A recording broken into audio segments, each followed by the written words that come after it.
Hello, everyone. This is Ed Breniger, and welcome to the Eddy Network podcast. And this is the last in a series of videos that I've done on the changing culture of leadership. And let me just kind of tie all of this up into a nice little package and a little bow and present it to you as here's our future. I am convinced that we're in a state of significant change. Of course, I've thought this for a very long time, but I was projecting out, seeing, okay, this is where the change is going. It's going to look like this. Well, we're now here.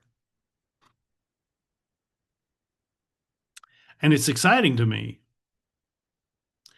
not because there's going to be a lot of difficulty that comes with change, which it does, it always does, but because what we gain by going through it.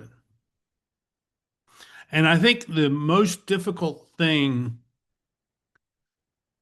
that we must do when we enter a period of change is to change the way we think, change the way we react to things. You know, I have found that over the last 2 or 3 weeks that I've gone back to referencing Jim Collins and Jerry Porras's book from the 1990s called Built to Last. And if you've never read that book, I would encourage you to read it. I think it's better than Good to Great. Good to Great was a master book, a masterstroke by Jim Collins, and it really is his signature book that defines who he is. But I really like Built to Last because of this one thing that he talks about in there. And this is part one of two things I want to say. What Jim and Jerry talk about in Built to Last is the idea that companies that last, or you could say countries that last, or you could say families that last, do so because they have a set of established values that they believe in, and they use as a way of working off of them to know where they are, what they want, and what they don't want. Coming up in the first episode of the fourth season of the Eddy Network podcast will be an interview that I have with Dan McCabe, who I came to know during a project that we did together at Dayton Power and Light almost 20 years ago. And I invited him on, and we talked about this. And this is going to be the first episode in the fourth season. And what we did there, and this is what I think Collins and Porras are recommending, is that we became very clear about what our values are. And that we based decisions on what we were to do on those values.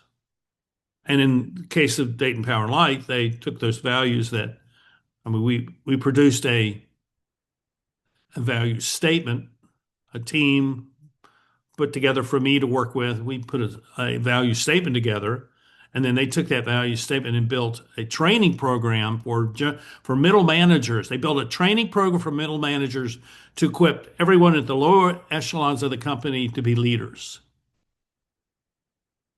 Wrap your head around that.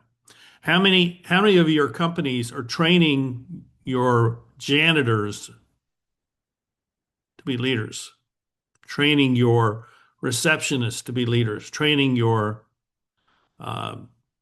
computational people to be leaders? I would, my guess is no one's teaching to do anything other than um, how to survive. What Jim Collins and Jerry Porras are saying is that when you base your company or your culture or your community or your family around distinct set of values, what it does is it frees you to know who you are and where you're going. I thought the brilliant thing that they identified in that book was how many companies they establish those values and they begin to practice those values, and those cultural practices that are derived from those values begin to begin to replace the values themselves, so that they will not change who they are based on their cultural practices, because the values no longer are present or adhered to or even in mind. I worked with a group that worked with a church 20 years ago that had successfully reduced their membership from 1,200 down to 200. I'm being facetious. And they had done it by holding on to the cultural practices that had been taught to them by a really popular pastor that had been there 20 years before that. So now that pastor's been gone now 40 years. So this is 20 years ago, and we were talking about how those cultural practices had become offensive to all new members, because all the new members felt like they were um, second-class citizens. So when the cultural practices replace values, and when values are used as a mechanism for building relationships, so for how we work together, how we build relationships for respect and trust, mutuality, when the cultural practices replace all of that, and that's a sign that the company or the community or the family, even in that, are in trouble, because they don't have a mechanism for change. All they have a mechanism for is resistance. And if you're always resisting, you may have this noble sense of self-righteousness. Of, well, we're going to be the last ones to change because we're the only truly faithful ones in our industry. Well, you may be the last faithful one to die, or maybe the first faithful one to die, because you forgot that change is a part of life. So that's the first thing I want to say about this changing culture of leadership, is that if you're not operating up from a really clear set of values, then more than likely you're operating from a set of very unclear, uncertain set of cultural practices that no one feels like they can change, because they don't really know how those cultural practices are being utilized to maintain the power structure, which is maybe invisible to most people. And so the people who should be leading, people who should be taking initiative, people who should be solving problems, they're not going to step forward because they don't know how their actions are going to be received by the power structure. So we're talking about power structure as a negative thing instead of a positive thing. So work on your values. This is what part of what I do is help people identify what those values are. I'll just take, for me, the value, I have one value. I operate one value, but everything else flows from that. But that one value is honor. I work to honor people as persons who have the capacity to be persons of impact. Honor their agency, their creativity, their intelligence, their experience, their expertise, their talent. Honor all those things as something worthy of recognition, of appreciation, but also expectation. Because if you are a talented, equipped, experienced person, you should be performing at a higher level than probably you are. And the thing that retards your ability to operate at a higher level is the structure, which is basically a structure of cultural practices which do not allow for innovation or creativity to take place. I feel like I've been talking about this for 30 years, which I have been talking about this for even longer than that.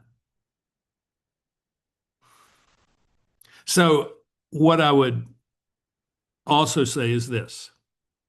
So, if you're going to elevate the role of values in your life, let's just start there.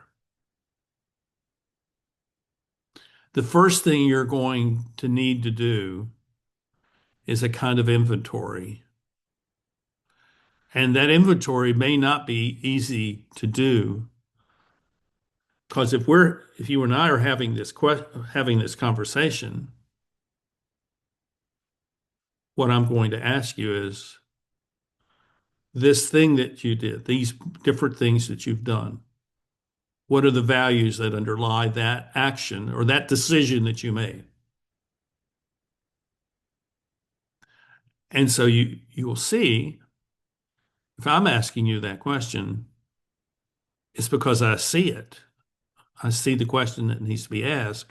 And if I see it, I'm just a regular guy. If I see it, then other people see it. Other people are asking the question, so why are we doing this? Where did this idea come from?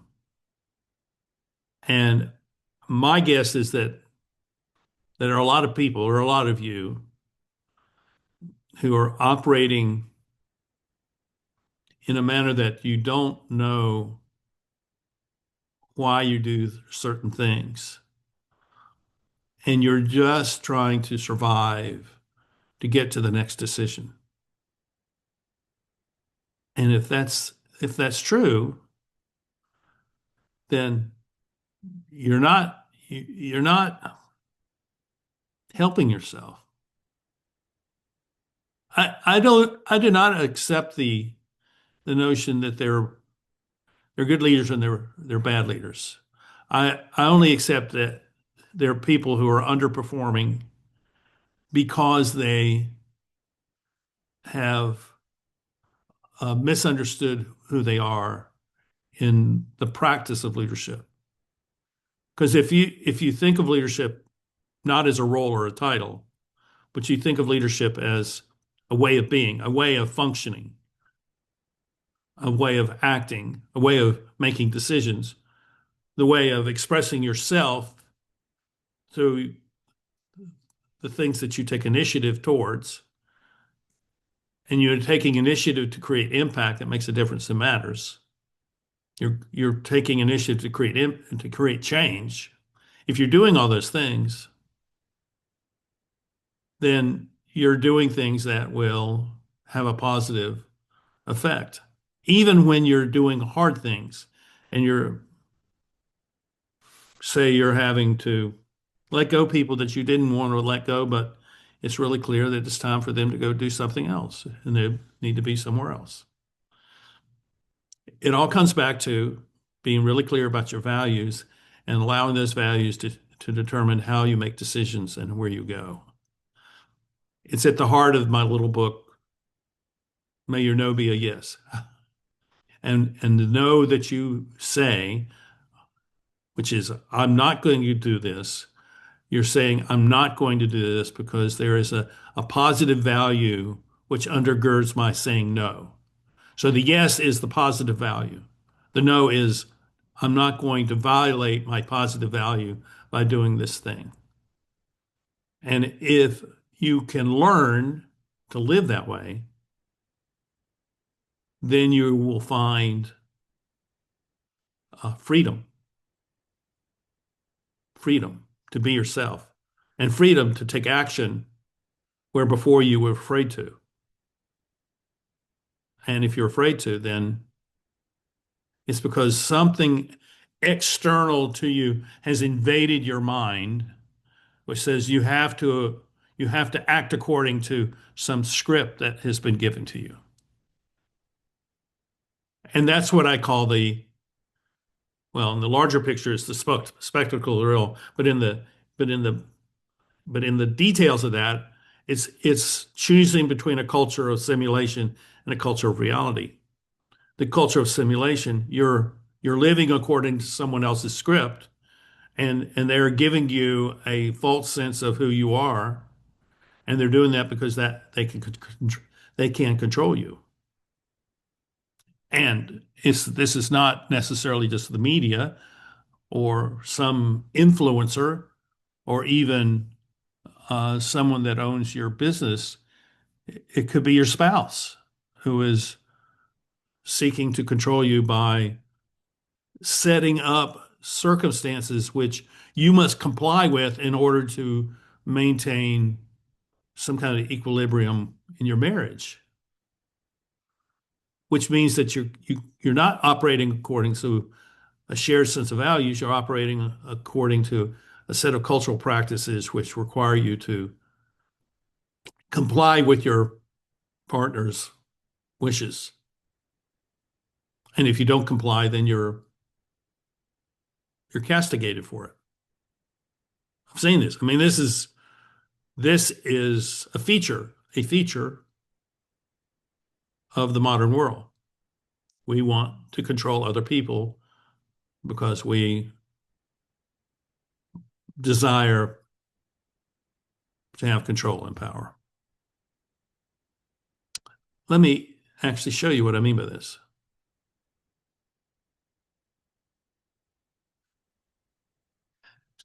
So this culture of simulation begins with seduction, and the seduction is a sort of a way of ingratiating someone or some group with you to bring you in to say, hey, we really like you. We want you to be a part of what we're doing. And you are being asked to accept what they're telling you, accept it uncritically. It's called seduction. From that is created a false consciousness.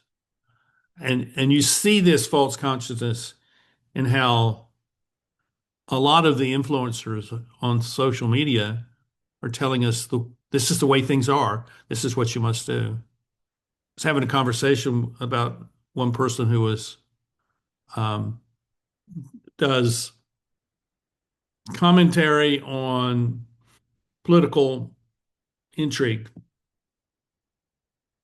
and my response was, this is all too simple and too clear and too wrapped up in a neat bow, um, and it's all framed to us as this is inevitable. This is exactly what's going to happen. And I said, I don't believe that. I don't believe anything is inevitable. But the seduction here, where are we? The seduction is to believe that everything that we're told is inevitable. Well, it's only inevitable if you don't have a basis for making decisions, or your basis for making decisions is to play the game and to be accepted by the people who are in power. And that tends to create a false consciousness in your mind because you really don't know who you are and you can't make decisions based on what you really believe. And so you're in the control of those who are in power. This is what the culture of simulation is about. And I see this throughout the world that we live in. But that culture is breaking down. I mean, I speak to a wide spectrum of people and a wide spectrum of ages. And when I hear um, people tell me that they see that they've been they've been lied to, that whatever is being presented to them is not true, whatever that may be, I say, well, you realize there's a simulation going on that wants you to join in this simulated reality so that you are validating the social control they have over you, and from that they gain power, and and you are released from having to be fearful of your place, which is also not true. So if you are willing to say, I'm going to establish a set of values that I'm going to live by, those values are a way of deciding who I am. So when I say that my values begin with honor, I'm going to say that any place or any situation where I am asked to treat someone dishonorably, which if you go over to this culture of simulation and you look at it politically, we're being asked to treat millions, billions of people dishonorably because they have a different view of life than I do, or the power structure does. I mean, that is how they control us, by dividing us. If you want to know more about that, read Carl Smith from the 1920s, the friend and the enemy thesis. But when you are clear about your values, then you put those values to work. What you're doing is you're testing your own sense of identity. And so when I came to realize in 1981 that honor was my core value, that everything came from that, it made it possible for me to make lots of decisions about who I was and where I was going. And it also meant that I never found myself in a compromising position. Or when I did find myself being kind of invited into something, I realized that, and I found a way to move out of that and preserving my own sense of self-worth as a result. So when you're really clear about your values and you live according to those values, and you're able to say no because of those values, then you have gained a sense of self-awareness which distinguishes you from everyone else. And it also means that for those people who are like you, who have a similar self-awareness, you begin to find, oh, here is my true community. Because they think like I do. They're not thinking in a false consciousness way. They're thinking in a self-aware way. And they recognize what they're not willing to do. They're not willing to cross that line. Um, 2 days ago, 3 days ago, I wrote a post on my Substack called Held Hostage in a Luxury Hotel, which is a description of the culture of simulation. And I used pornography as an example of the mechanism of this culture of simulation. And the culture of pornography, it's much more than sexual pornography. It's much more than that.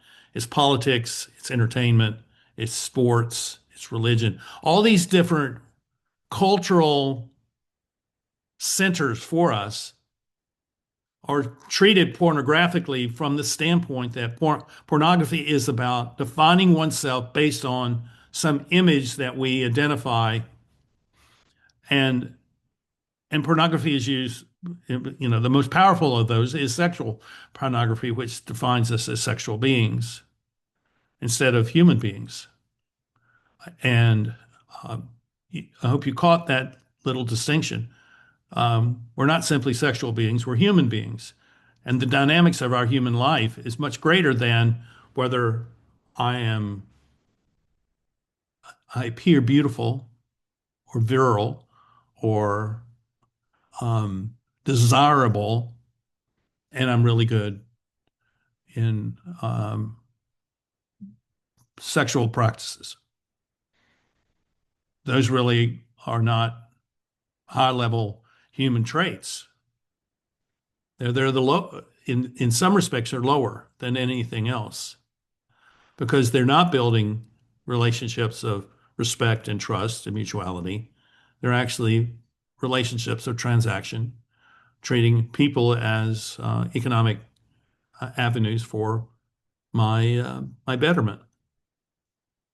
Um, and I came across a YouTube channel, and I don't really want you to go find, of a woman who had created a business to train people how to be escorts, meaning that they're high class prostitutes who are serving men, many who are traveling, serving them with sexual favors. And if you and I've watched a number of her videos, and what you get from her is the seduction to believe that you don't really need to have a respectful, trusting relationship with a man. All you need to have is the ability to extract money from him because you're giving him sexual favors. That's the extent of the relationship that this woman is presenting to the world. And she's presenting it to the world as if she is selling life insurance or something like that. It's a very kind of insidious way of looking at human relationships. So if we're living first from our values and we become really clear about who we are because we are clear about our values, then we have a kind of self-awareness about who we are. And at that point, we become free to do what we will. We can change. We can say, no, I'm not going to go there. I'm not going to cross that boundary. I now understand where the boundaries are. I'm not going to fall prey to someone seducing me to cross a boundary that I've already decided is not right for me. I'm free to say no. And when you're free to say no, you're free in every sense of the word. Now, I want to take this back to what it means to be the leader of an organization. Because in many senses, you don't know that you have created a culture of simulation in your organization merely by um, failing to develop the genuine self-awareness that people need in order to be really good at their jobs. And to be really good at their jobs means that they are free to take personal initiative to create impact that makes a difference that matters. And when that person, even the janitor or a dock worker, is free to say, this is not working, we need to change this, and they present that idea to their supervisor, and the supervisor says, okay, I trust you. I trust you because I respect you. I trust you that you are presenting something to us that is for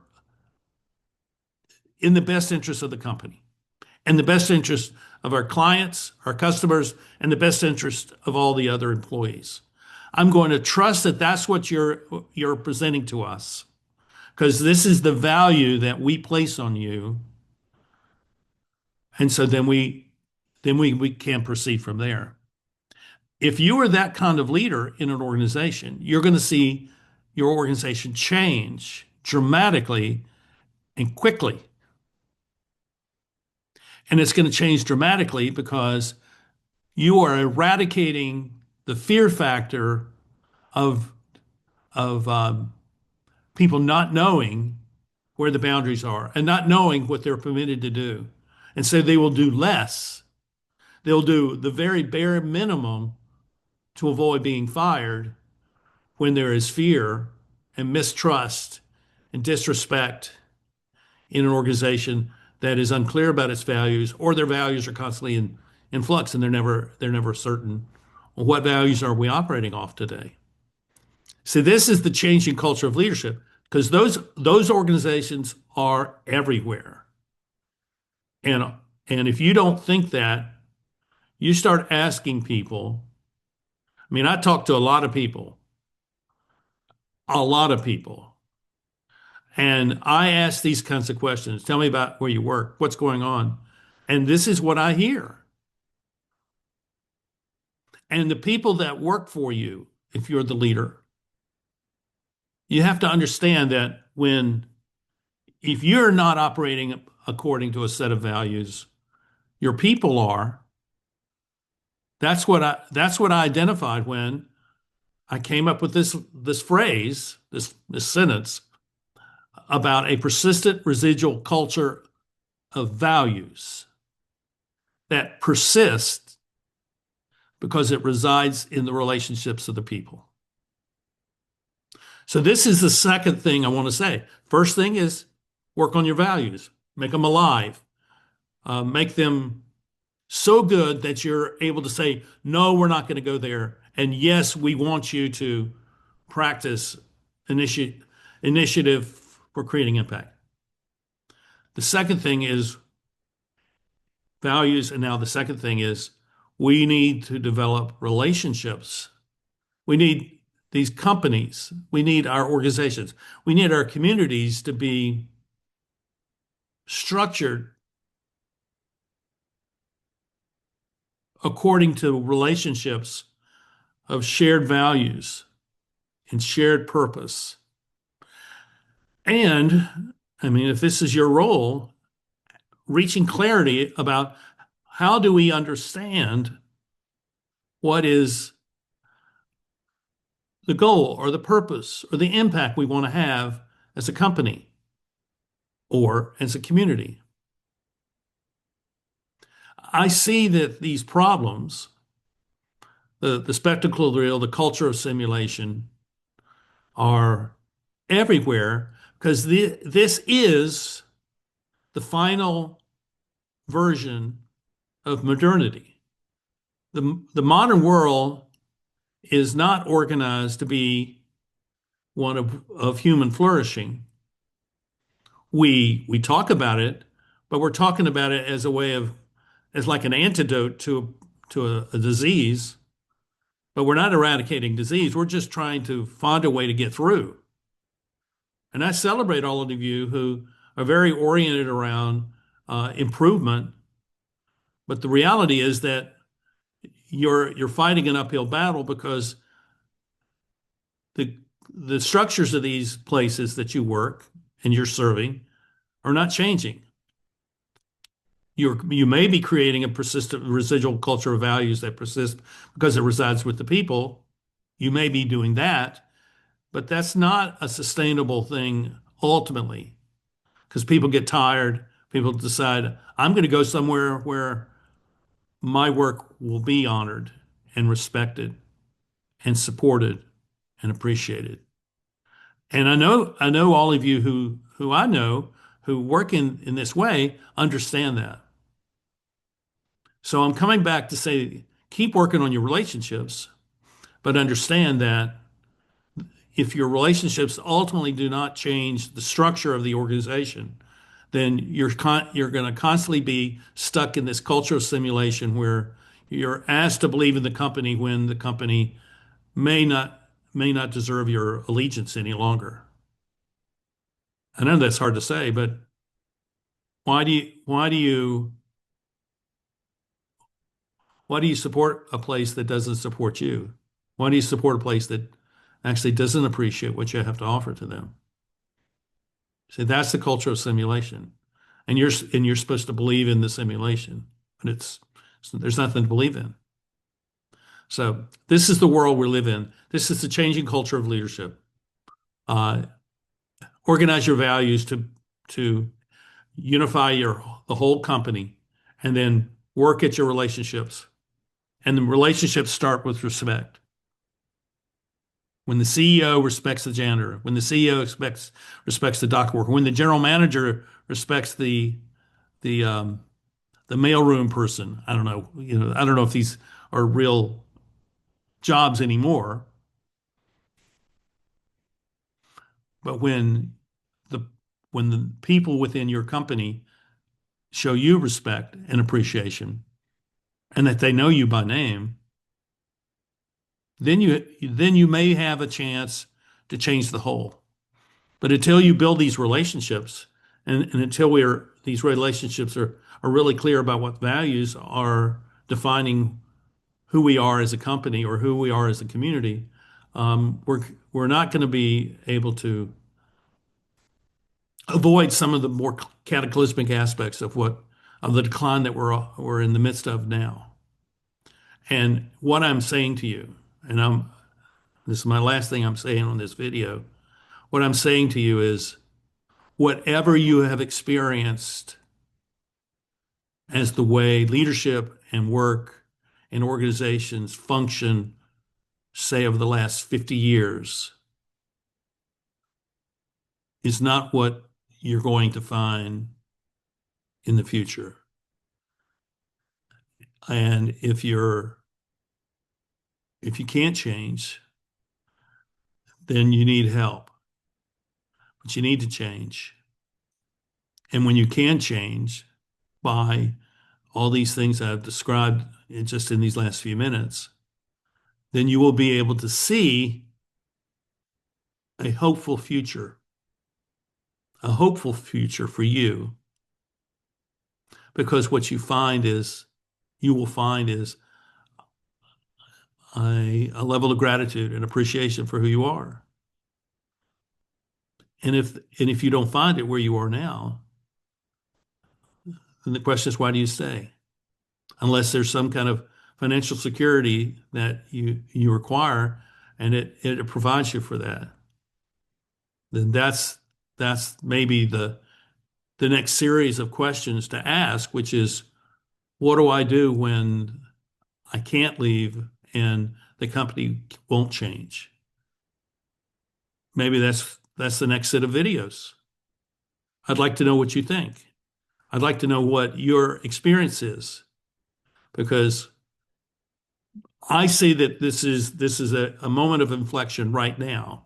Here we are at the end of the first month of 2026, and I'm seeing clear change taking place in the mindsets of people. So the question is, how do we translate that mindset change to structural change? And I don't have all those answers. So let's have a conversation. I thank you for watching the Eddy Network podcast. There'll be one more episode in season 3. And in that episode, I'm going to talk about what we're going to do next year, starting the first week of February. And I'm very excited.